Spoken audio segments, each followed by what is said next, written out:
It's so sad when we lose people from Harvard, MIT, from the greatest schools, and lesser schools that are phenomenal schools also. What I want to do and what I will do is you graduate from a college, I think you should get automatically as part of your diploma a green card to be able to stay in this country. And that includes junior colleges too. I know of stories where people graduated from a top college or from a college and they desperately wanted to stay here. They had a plan for a company, a concept, and they can't. They go back to India, they go back to China, they do the same basic company in those places, and they become multi-billionaires employing thousands and thousands of people, and it could have been done here.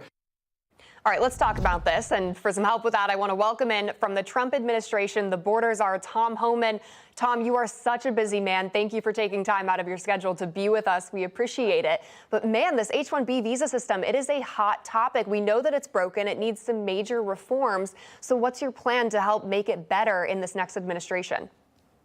Well, look, as far as H-1B discussion, I'm not going to get ahead of the president on this. I mean, he's going to have that. He'll make that decision. I'm busy trying to secure the border and running a deportation operation. I'll leave that up to the president to decide what he's going to do. I can tell you during the first administration, his immigration plan was based on merit mostly, right? People that come to the United States, get a visa and so forth that can improve and help the United States become even greater.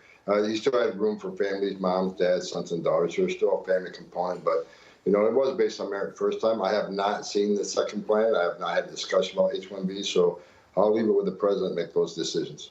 Yeah, no, Tom, it seems to make sense. If you come here in America, you study at some of our most prestigious elite universities, why don't you take that knowledge and keep it here in America rather than going to India or maybe even an adversary like China? But to your other point, you've been busy laying out plans to combat the immigration crisis once the president takes office, potentially bringing back family detention centers to help with those deportation efforts. Obviously, that causes the left to lose their minds, but well, Mark, I just wrote an op-ed. I'm not done yet, but that's exactly what I wrote about this weekend, right?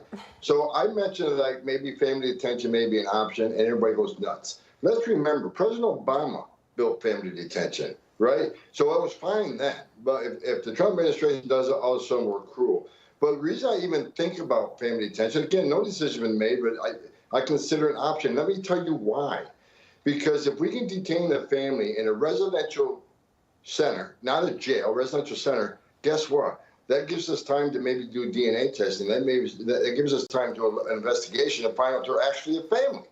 Because under the Biden administration, we got thousands of children been trafficked into the United States with an adult that claims to be the parent but wasn't a parent. The Biden administration stopped DNA testing.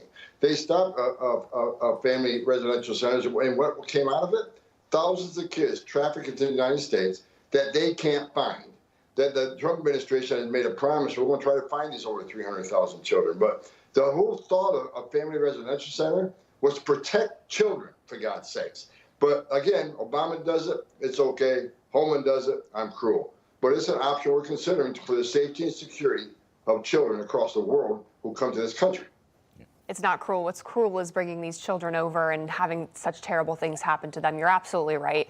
It's frustrating because anytime you say something, it seems the left just completely twists it, runs with it. I want to play you a video of Texas Congresswoman Jasmine Crocker talking about your capabilities on MSNBC this weekend.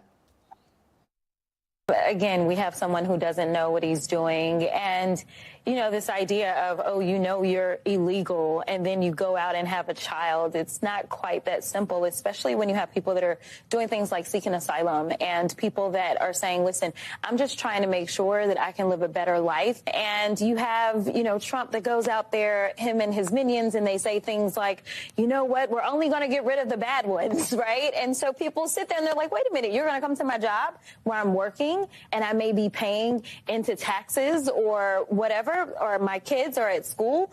I think that there's going to be a rude awakening really on all sides.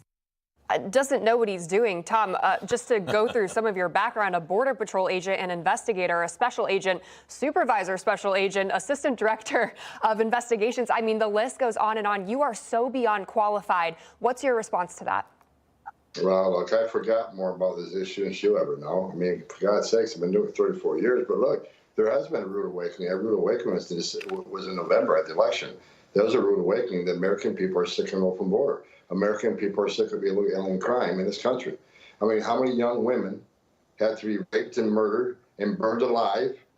How many MS-13 and Tren de Guaya had to be in our major cities committing crimes against U.S. citizens? How many angel moms and dads do we have to have in this country that lost their children at the hands of somebody that wasn't supposed to be here, and they're buried their children? You want to talk about family separation?